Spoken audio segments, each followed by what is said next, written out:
Hey, everybody! It is Tim Gillette here with another Tim Gillette show.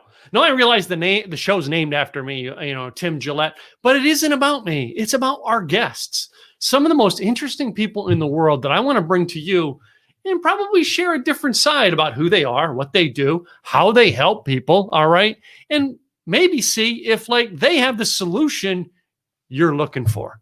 Today's guest is just that. All right. I really don't know this lady. I'm going to get to know her on air today, which is how I totally love doing my interviews, kind of like a one-on-one with a person, and we record it. It's so cool to do. Today's guest is Wanda Allen. All right. She's going to talk about follow-up strategies. I'm sure that's what she does. All right. She's got this whole system down, and I'm sure she's going to let you in on a way to go get the system and connect with her. We'll find out as we go along. But I hope you get to welcome her in like I'm going to welcome her today. I'm going to have a good time with this. I hope you do too. So let's bring her up here and see who she is. Wanda Allen, how are you? I'm great. How are you? I'm good. Welcome to the Tim Gillette Show. So I don't even know how we connected. How do we even connect, Yes, Lisa Reed introduced us. Lisa, that girl is one rock star, I got to say. Yeah. You know what I mean? She's speaking at my event again this weekend. I love her. All right. And she was introduced to me by someone else. Ah, nice. And I can't wait to introduce you to my friends as like an introduction game goes along. I love it. Yeah, she's the best. She's a great connector. Yeah. So, Wanda, tell us, all right, first of all, what got you started in this whole thing of the follow-up strategies? Okay, so I had a 25-year corporate career. I was a business banker, and I spent the lion's share of my career managing SBA departments, and I managed big departments, and I developed a brain for systems because to stay on top of everything within an SBA loan, a lot of regulations, in my mind, you had to be systematized. So about after 15 years of managing SBA departments, I was asked if I would consider the position of branch manager. And I was ready for a change, so I took it, which put me into sales. And when I realized how critical follow-up is to every component in the sales process, my systemized brain just kicked in, and I developed systems for following up and then staying in touch once business has been closed, which is today known as relationship management. And then the bank I was working for was acquired. It was in 2009. So if you remember where the economy was at that time, and I was a senior VP, and we were not the lead bank. And you know how that story typically goes. Yeah. So yeah. I was not part of the new bank. And a friend of mine, I didn't know what I was going to do. And a friend of mine said, you should speak about follow-up, because I was good at it, but I didn't realize it was a struggle for so many people. And so I did. I spoke, and I realized what a struggle it is for so many. And then it just evolved. Here we sit 11 years later. And it's just evolved into coaching and speaking and teaching, and that's now in that process, did you write a book and everything? Like they teach us speakers and coaches to do. Did you write a book and write your own system? I did. I have two books. My first book was Follow Up Savvy, and my second book is Follow Up Sales Strategies. So yeah, you're right. As a speaker, you pretty much have to have a book, don't you think? Yeah. So. And did you find it, creating the book and getting out speaking? All right. I had like the guru of gurus tell me to speak, but still I was lost. Were you able to plug in and find places to go and connections to get you out there right away? Or was it that part of the struggle to find the follow-up strategies? No, it was actually quite easy to get. I've been fortunate enough that I get booked very easily, and I've had a heavy speaking schedule for a long time, and it's part of it is my topic, because it's a topic of interest for pretty much anybody in sales. But the other part why I get booked so frequently is because I follow up. I can't tell you how many organizers I've talked to, and they say, oh, Wanda, your topic's great. We'd love to have you. And after 8 follow-ups, they finally book me. You know, you have to follow up regardless of what business you're in. But I do a lot of cold calling on groups and organizations, submitting my information. And then, of course, I get a lot from referrals. Once somebody hears you speak, hey, would you be open to speaking to another group I belong to? Well, I mean, when it comes to follow-up, though, I mean, I've had this, and this is just recently, I have found a lot of more aggressive people because of the world we're in right now. Are you finding that a lot of people coming to you for help are the ones who are like the hammer badgers going, okay, this isn't working, I need to find another way? Or are they people who are like scared to pick up the phone to follow up? Yeah, well, it's more the latter of what you just said. And it's not that, I don't know that they're scared, but the reason people struggle with follow-up is they don't know how to do it. Like, how do you do it when you've already followed up 3 times and they still haven't responded? Yeah. How do you do it? And that's where people stop. If you don't know what to do, oftentimes you do nothing. And so it's just, I work with a whole array of professionals, like top producers that, I relate them to elite athletes. They're already so good, so successful, but they want to see if they can do something more and tighten up what they're already doing. And then I've talked to top producers who they'll hear me speak and they'll say, I used to do some of that. And why did I quit? Where would I be today had I not? So a lot of times it's just reminders. Yeah. And then, of course, with struggling, people that are just really struggling, that just don't know how to get a handle on it. Now, it's interesting that I have you on today because I'm dealing with a situation, and I don't remember if I've texted this guy back, but I was on a networking thing, a week and a half ago, and every time the guy has tried to call me, I'm like on a podcast interview. I'm speaking at an event virtually, and like I keep meaning to go, I need to follow up. And it happened yesterday with a personal friend who's in town trying to book, hey, let's go have dinner tonight since my husband and I are in town. And I'm like, I feel bad about this and going, oh my God, I've not returned this poor guy's call. But like part of me really isn't kind of really is not 100% interested in what he does, but I don't want him to feel like I'm blowing him off. So for the flip side, the person who's following up going, well, I've reached out to him 4 times. Could it be that 4 times that he was stuck on another call or? Yeah, yes, I think so. Or it's just not the right time. Research tells us that 80% of sales are made between the 5th and 12th contact. And so 4 times to me doesn't really mean anything. It's just they're not getting back to you for whatever reason. And what so many people do is they assume, well, they didn't get back to me, so they're not interested. Yeah. And so I'm going to quit following up. And that a lot of times that's not the case. Wow. And, yeah. Well, hold on, I was pulling something out of the way. And just because that happened to me, I wanted to bring that scenario up to you because I thought, man, it's interesting because, I also looked at your website. I do glance at websites, and one of the things you have was your business card thing. All right.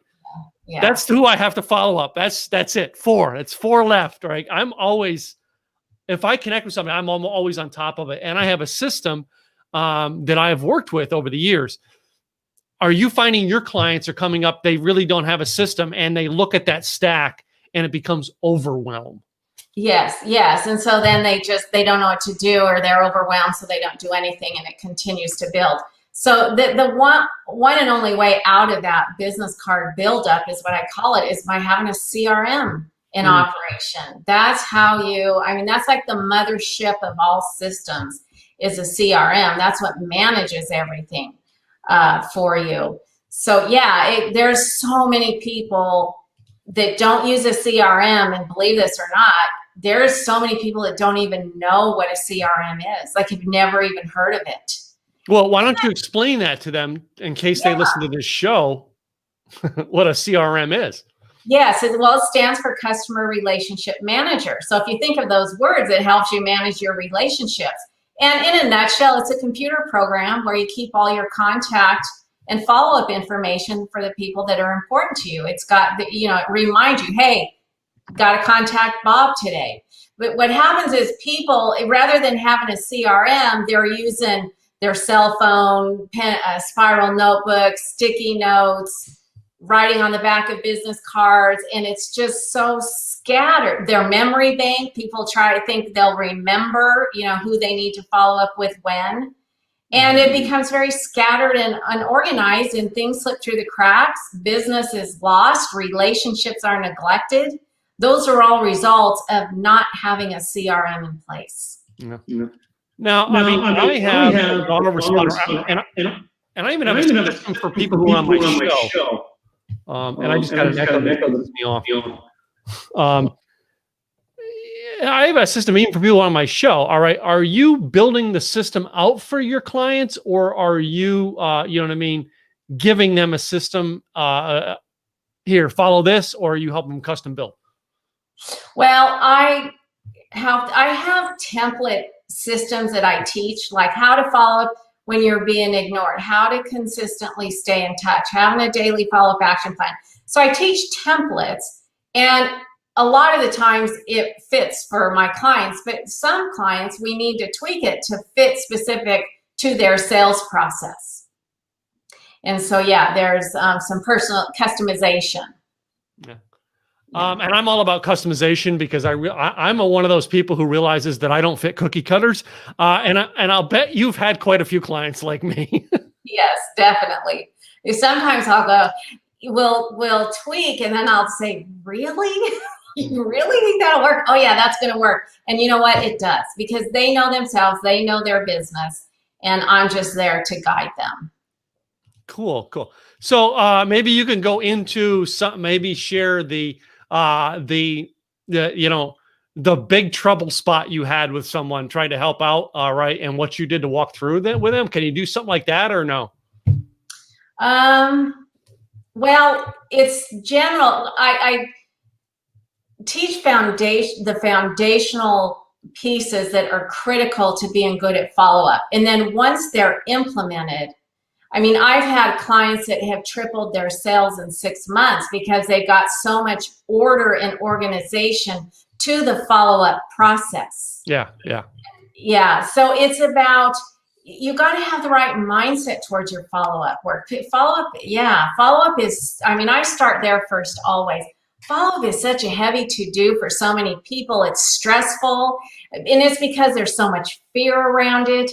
And if your mindset isn't right, you're going to trip yourself up before you get out the door or make that phone call or send that email or text. You've got to make sure you really understand what you're doing and your drive to serve that prospect, to reach your vision for your sales goals.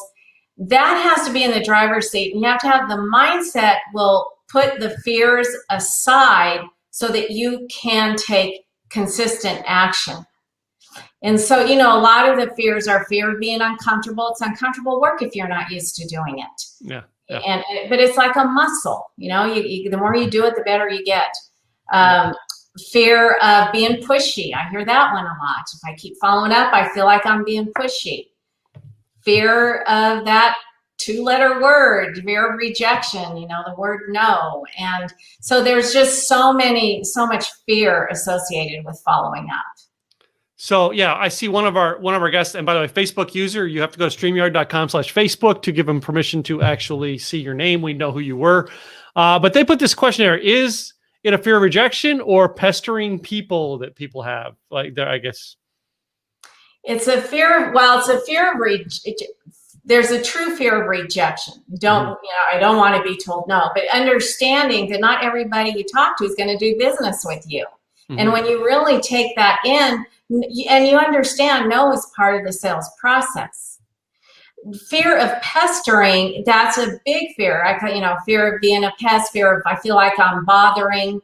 Well, if that prospect has expressed an interest in what you do in your product or service, and you don't follow up, you're doing a disservice to that prospect. Even if they're not getting back to you. Because I couldn't even count the times when I have followed up for the 5th, 7th, 10th time and they haven't responded. And then how many times people thank me and then apologize. I'm so sorry I haven't gotten back to you, and you leave a professional impression when you follow up versus a person who tries twice and then quits. And so that comes back to mindset. Now, if you're following up every day, every other day, that's pushy. That it could very potentially be pestering. Mm-hmm. But that's why, I always say, just follow up respectfully and professionally. Mm-hmm. And, if you make that your mantra, you're not going to be pushy or pester. Cool. Well, one of the questions I actually had down here that I wanted to ask you about follow-up in today's day in society, this past year has been different than any year we've ever done business in. Yeah. And I'm doing a lot more meetings and events and podcasts and stuff virtually as opposed to live. Let's talk about follow-up in the virtual world right now. What do you do to actually connect with them when you don't get their physical business card? You're just at a networking thing on Zoom or in a room, and you've got to jot down 15 phone numbers that they give you. How are you working with that right now? Well, that's what you got to do. Or if there's somebody there that really has piqued your interest and that you want to connect with, you could do a private chat to them. Hey, I'd love to connect after this meeting. Would you be open to giving me your phone number and email? Mm-hmm. And I'll reach out to you. And so, it's the business card buildup. We're not in a time where we're getting physical business cards. We're doing the networking on Zoom. And so it's different, but it's the same. Just to show up to an event and then leave it and do nothing with potential. The reason you go to events is to build your business, establish new relationships, and to do nothing is kind of pointless. Yeah. Other than maybe you'll learn something from the speaker or that, but that's not really the reason people attend events. It's to build business. Yeah. And like, do you teach your clients? I know I teach mine. All right. Everything I do, I have an intention or a purpose as to why I'm doing it. And like, if I go to a networking function, I have an intention or purpose why I'm doing it. Like I go to networking functions, I'm not looking for people here. I go looking for podcast guests. That's all I ever do because that's an opening door to me. Most of the time, the person interviewing me interviewing them on a podcast guest has people, they refer to me instantly, as opposed to, hey, let me just sit down one-on-one with you for coffee. Never works. So I went that route. What would you say about having that purpose in going to events? I think it's critical because people go to events. So you'll hear a lot, well, networking really doesn't work. I don't get much out of it. Well, because they don't have a purpose, a strategy, a goal when they go in. They go in and dilly-dally, drink something, get something to eat, talk to people they already know, spend a lot of time with people they already know. But when you go in there and say, I'm determined, I'm going to make 2 good connections at this event, you're different. You show up different. Mm-hmm. And you're more fruitful with the time that you're spending there at that event because it's not a social event or a gathering. Be clear, why am I here? Am I here to see people I haven't seen in a long time and catch up with? Great. Or am I here to make some good new connections? Yeah. Now, the the follow-up process starts with the intention of why you're going there in the first place, correct? Yes. And then you've got to do something when you leave, because to make a good connection and leave is, again, it's going to be fruitless. Because so you think about all the networking events you and your audience have been to. How many people have followed up with you that you've met at networking events? And I'm going to say very, very small amount have actually followed up after meeting them. So that just illustrates how bad it is out there. And so when you follow up after you've met somebody, make a connection, you're going to stand out because sadly people don't do it. Mm-hmm, mm-hmm. And networking and prospecting can create a false sense of accomplishment. So, my mentor, my friend who got me into this was Zig Ziglar. And he has always said, you can get what you want if you help enough other people get what they want. Yeah. So like in their strategy of their business, do you have them going into these networking meetings knowing, you're going to find people who need something so that you can help them get it? Yes, and also you're there to meet people and learn about them. So because I hear this a lot too. Well, I feel like I have to be salesy when I'm networking events. And no, you don't. Take the focus off of you and your business. Be interested in the person you're talking to. Mm-hmm. What do you do? What's a good client for you? How long have you been in your industry? And that creates a natural flow of conversation without it being about you. And people will reciprocate the questions, you know, and well, listen, we all like it when people are interested in us, that when they want to learn about us. And so, but people do show up at events very salesy, dishing out their business cards like a poker dealer, and That is one of my favorite pet peeves, is walking up to someone and I mean, and even the one networking function that I go to in Dallas, that literally they get rid of card pushers. The last time I went, there was one guy who walked up, sat at our table, and literally as he was sitting down, quick, card dealt one of his cards to everybody at the table. And I'm like, dude, yeah. First of all right, you're in a business that I will never need your services. First of all, yeah. Why waste a card on me? But second, you don't even know who I am yet. Yeah. All right. Why are you just throwing cards everywhere? To me, that's like a rapid fire way to lose. I don't know, in my opinion, but anyway. Yeah. No, I agree. Yeah. I see we have a mutual friend, Merv Jersak. Oh, I love Merv. Merv's a great friend. Actually, I was teaching at another event this morning where Merv was in the audience. So he's a great friend of mine. Actually, one trip I took throughout the summer where I flew to California and drove a friend's car back, I was able to stop in Albuquerque and have coffee with Merv on the way back. Oh, so we met through Debbie Allen. Do you know Debbie? I know Debbie. I know that name, and I've met her, but I don't have a close relationship. But I know her. I've met her. Yeah. Yeah, that's how Merv and I met. Cool. Again, more cool people out there. So, someone else put in, and again, what CRM do you recommend? They wanted to know. Okay, so I wish I could say this is the CRM for everybody, but I can't do that because we're all so different. Yeah. Now, when you're in search there's hundreds of CRMs out there. I believe less is better, less is more, simpler is better, because if it's too complex and complicated, there's a chance you're not going to use it. So people want to know what do I use, and the CRM that I use, it's a funny name. It's called Less Annoying, and they're so reasonable. It's not a big investment. Less Annoying is $15 a month. Yeah, it's so cheap. And, the more sophisticated a system is, the more costly it'll be. But you can get really good CRMs with a pretty good level of sophistication for not a lot of money. And I suggest please don't be penny wise and pound foolish when you're making your CRM decision, because this is what houses your future sales, what houses your relationships. It's one of the most important assets that you will have. And there are free versions out there, but I always say proceed with caution, because we all know you get what you pay for, and free can be very, very limiting. So I'll give you a few names. HubSpot, H-U-B, and then Spot. Pipedrive, P-I-P-E, Drive, Zoho, Z-O-H-O, and then Insightly, I-N, and then Sightly. There's so many out there. So those are a few.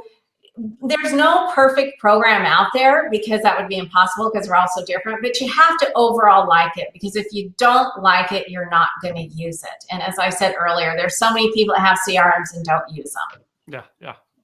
I had umpteen tools that I was using. I mean, I'm an online marketer. I have umpteen tools I have that I've tried out and never use, and then I don't renew the next year. And but I try them out because I want my clients to know, well, this is what I found good, this is what I found bad. And I've got a list, just like you do on them. I have a list of the tools I recommend to my clients, and it's so great you had that list. Yeah. Can we take a twist, Wanda, into some personal things in your life, or you mind?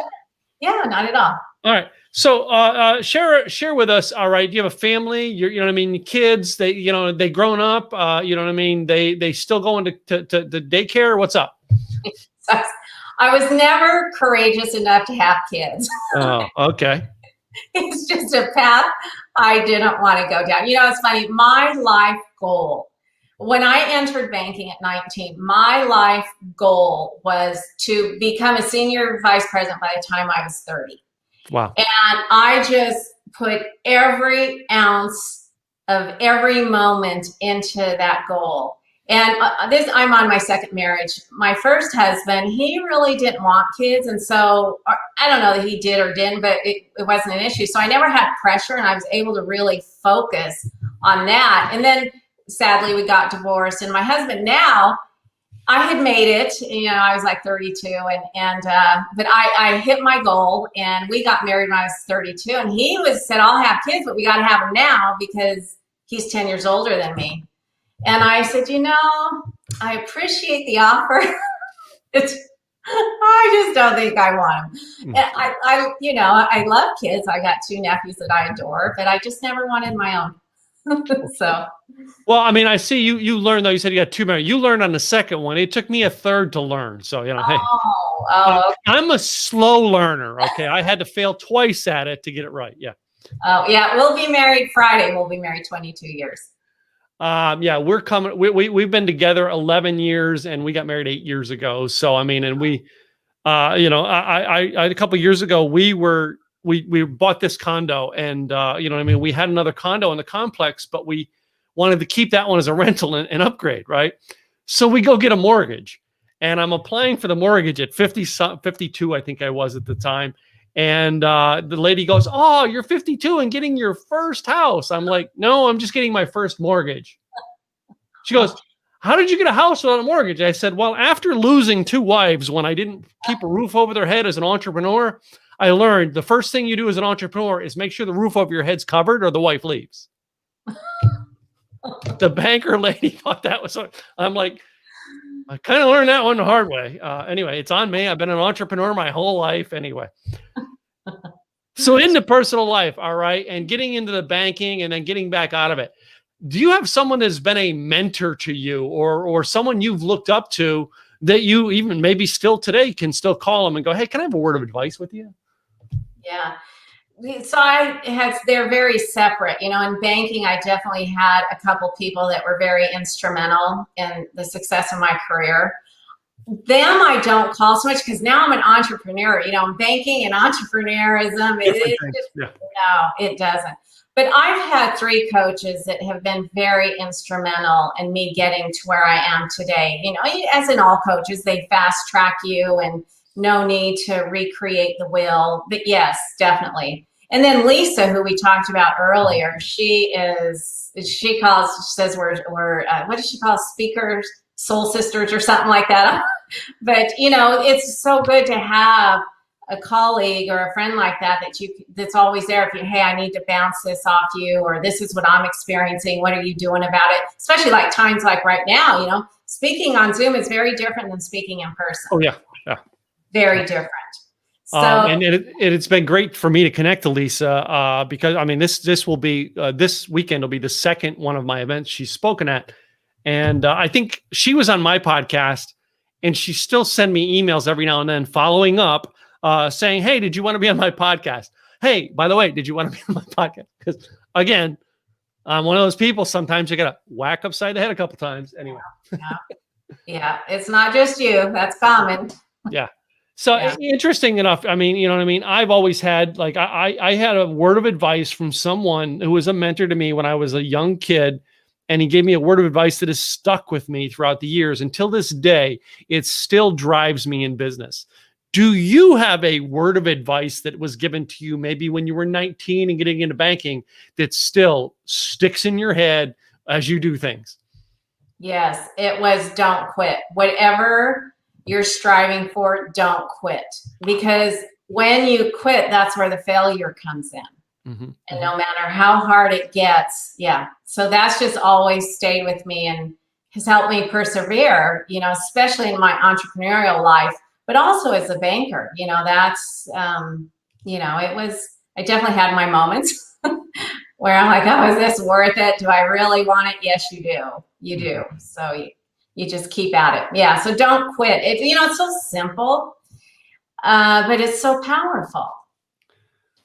It is. And I love it because, I mean, it's probably something that, like I said, it would drive me, and mine's very similar to that. But along that lines, all right, in the process of going throughout the years, the biggest thing I think we have that many of us quit on is because we make mistakes. And sometimes those mistakes haunt us more mentally than they do physically. Have you made mistakes that you would give advice and say, hey guys, don't do this? Yes. Are you kidding me? Oh, that's what the book's about. Oh, okay. Now I see why I have to go to buy the book. Yeah. Okay. My gosh. When I first started off in business, I wasted so much money unnecessarily, but you don't know what you don't know. Mm-hmm.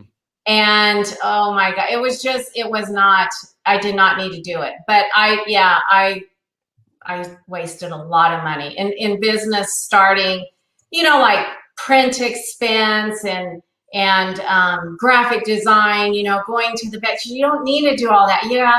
Fiverr, I don't know if you've ever used Fiverr, but they're great. I've had really great experience from them. But yeah, it's just sometimes I'll go to a friend of mine had a speaking event, and she had like glossy handouts with triple carbon, and I'm like, oh my gosh, that is so much money that you don't need to spend. I've been there, I've done it. I don't have them handy here, but like my first events, I went and got these printed out these printed out spiral bound workbooks because my coach had them. Yes. And I realized, after I dumped hundreds of dollars into something, I started going to I used to buy the 3-ring binders, the really small ones. I bought them in bulk. I would print the stuff off and put them in the binders myself. And I'm like, why did I spend $300 for something I could have done for $40 and made it look just as professional at this level? Now, when I'm to his level, different story. You know what I mean? But yeah. Oh, yeah. Yeah. I used to print out for my coaching program. I used to put a registration form on every single chair, and I speak a lot. Oh my gosh. And then I had a coach who said, well, don't do that because they're just throwing it away. Do you give it to people who want it? Yeah. So anyway, but that was probably my biggest lesson, is just unnecessarily spending. But I don't beat myself up over it because I didn't know any better. Well, that's it. There's so many things I didn't know when I get into this. And like this morning where Merv and I was at was my mentor, Craig Duswalt. I was speaking to his mastermind group this morning. And I said, guys, most of you know I got into this industry because I used to wash Zig Ziglar's car. However, I claim and I share that Craig Duswalt is the reason I am where I am, as I got the right mentor. Now, I had Zig Ziglar, all right? Come on. Everybody's like, that's the godfather of whatever. To me, he was just another guy. I still didn't know what to do and still made mistakes. Yeah. All right? And that's it. We have them. We don't beat ourselves up over them, because Zig never beat me up over a mistake. He just is like, okay, you learned from that, didn't you? Even Craig does. You learned from that, didn't you? Yeah, that's it. So anyway, interesting stuff is happening. You know what I mean? What part of the country are you in, Wanda? I'm in Oxford, Mississippi. You're in the cool South. I love it. We are. So Ole Miss is here if you're a football college person. And then if that doesn't resonate, we're 70 miles south of Memphis. Oh, yeah, Ole Miss. That one college. All right, we're not a rival, but the one college that's a couple steps down from TCU. I never went to college, but I had 2 nieces who went to TCU, and one of my close friends now has 2 sons at TCU. So I'm sorry, I'm a TCU fan for life now. Good. Yeah. And it's interesting, I know exactly where you are, all right, because of the fact that I've traveled the country, and it's great to know that. Memphis, though. So, do you ever go up there to get some good music? No, I have not. No, isn't that terrible? I love going watching live music. One of my renters in one of my rental units is a guitarist here in Dallas, and he's one of like the most awarded guitarist, and he's a renter of mine and a friend. And I love to go see him play because I love live music. But anyway. Yeah, good. So we've had some interesting information about you today. All right. But some of my people are going to, well, hey, I want to take this to another level. I want to find out more. All right. About Wanda. Where is the best place that they can go to connect to you on? They can go to my website, followupsalesstrategies.com. Is it strategy or strategies.com? It's IES. Okay. Yeah. I want to make followupsalesstrategies.com. All right. Because I want to make sure you guys get to that and understand that both here on the video as well as on the audio podcast. I've been to the website. Go check it out. She actually has a neat, informative video on there for you to watch. Just saying. Thank you. Well, I mean, I appreciate you being on the show today. All right. It's been fun kind of going through all this stuff with you, getting to know who you are. All right. Talking about some very wise things in business. But I got to close it up with a game. I have this interesting game I like to play with all my guests. Are you willing to play a game with me? Sure. Okay. I just, I have to rip them off the old paper. I've been writing them down here while we're there. Some of these are standard and some of them I add in as we go along, as some of you know. But hey, they're just two choices. I watched Sammy Hagar do it on TV. Figure I'm cooler than Sammy. I can do it too. Okay. So I want to start off with the one techie question or shall we say geeky question everybody I ask, and that is Star Wars or Star Trek? Oh, Star Wars. Star Wars. Are you really into it, or are you just like, I like that one better? Yeah, I'm not really into it. Yeah. I wasn't into it until I got into my 40s, and then I had stepkids who were into it. So yeah, and I'm into it. How about this one here? Might fit you a little bit better. Are you a person who likes to wear the yoga pants around the house, or are you a dress-up type person? I'm a dress-up type person. Cool. So then, since you're a dress-up person, yes. Are you a heels girl, or yourself, or you're a boots girl? Oh, heels. Heels? Okay. You're South, from the South, you got to ask. Here in Texas, there's a lot of boots girls. Yeah. And in our current world that we're in, virtual events or live events, which do you like better? I like the virtual because there's no travel, but I love in person because it's in person. I know. I need the in person so much. It's like, we went out to dinner with my mentor and a close friend last night, and just I haven't been out of the house to have dinner with somebody other than Thanksgiving Day. My wife and I went to a restaurant for dinner because we didn't want to cook. Get out. I hate it. I want to get out and see people. Yeah. So going out, speaking of going out and things like that, I like to ask my food question. Okay. Tacos or hamburger? Oh, tacos. I'm a vegetarian. I'll eat a hamburger as long as it's veggie. Well, no, that one there. I've had actually vegetarians on the show who come on and go, well, I'm a vegetarian. I'm like, have you not had your vegetarian taco? They're like some of the coolest tacos to have. Yes, yeah. And veggie burgers. I'm a veggie burger snob. Connoisseur, I should say. Yeah. I'm not so much. I mean, I'm a big hamburger guy. I'm not so much into the veggie burgers. I've tried a few of them, but like I get it. You know what I mean? If you're a vegetarian and you want that, I couldn't give up the meat part of it. So that's why when it comes to vegetarian, I have to go to the taco side with people. That works too. Yeah. So I guess then I get to ask this next one. I'm not sure if it'll fit. Wine or beer? I'm not a drinker. Coffee or tea? Coffee. Latte from Starbucks. Can't beat it. Because usually then I would go Starbucks or Dunkin' Donuts, and it's usually Starbucks they go for. Yeah. Love it. If you're riding in the car, do you like to listen to a podcast or music? Podcast.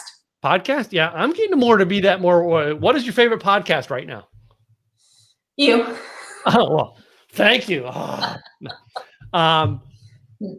Seriously, like I've gotten into listening to Mike Rowe recently. He's got one called The Way I Heard It. Have you heard that one? Yeah. It's just it's about 7 to 8 minutes, and it's a story, and that's about how long it takes me to drive to Starbucks and back in the morning. I almost get a full episode in. Yeah. So I love it. Let me go to our last two, which are the controversial questions of the day. The Okay. toilet paper, does it go over on your roll or under at your house? I don't care. Okay. I This just, question has getting like I've gotten people with fangs come out on this question. Like the calmest people on my show, you ask them that question and it's like, this way, you know, it's like the greatest answer I had though, Wanda, and a year of doing this with this format was a single girl up in New Hampshire. Her name's Cammie. And I asked that question and Cammie goes, I'm a single girl. And if I go to a guy's house after the third time, if I change that roll from under to over, I break up with him. This relationship's going nowhere. no, I could care less if it's under or over. Yeah, my house, it's until my wife uses my bathroom, my house, it's the toilet paper sitting on the top of the toilet and the roll on the wall is empty. Yeah. That's my husband. That Yep, must be yep. a guy thing. Yeah. So my last one, speaking of guy things, is boxers or briefs. Briefs. Okay. Your husband's taking notes. Anyway. There you go. Yep. See, it's a fun question, a fun way to end the podcast, and I appreciate you playing our game and sharing with people. One more time, Wanda, I want you to share that website. Both make it so the audio people and the video people can hear it. Follow up salesstrategies.com. Cool, cool. Follow up sales strategies, Wanda Allen. Ladies and gentlemen, go check her out. Wanda, thank you so much for being on my show today and being a wonderful guest. I appreciate you. Well, thank you. Thanks for having me. I appreciate it. To you, the listener, I want to thank you guys for tuning in today. Please go check out Wanda. Follow up salesstrategies.com. All right, go check it out. Watch the video that she's got over there. I'm going to tell you right now, she's got a cool reports and stuff. You got to connect with her. Follow up salesstrategies.com. Really find out more about her and get to know her like I have today. I'm Tim Gillette with the Tim Gillette Show. Be sure to subscribe to us on Apple and Spotify and wherever you listen to your podcast. Also, subscribe to our YouTube channel so you can watch these videos, even if you can't catch us live. I'm Tim Gillette with the Tim Gillette Show, and I'll see you next time. Bye now.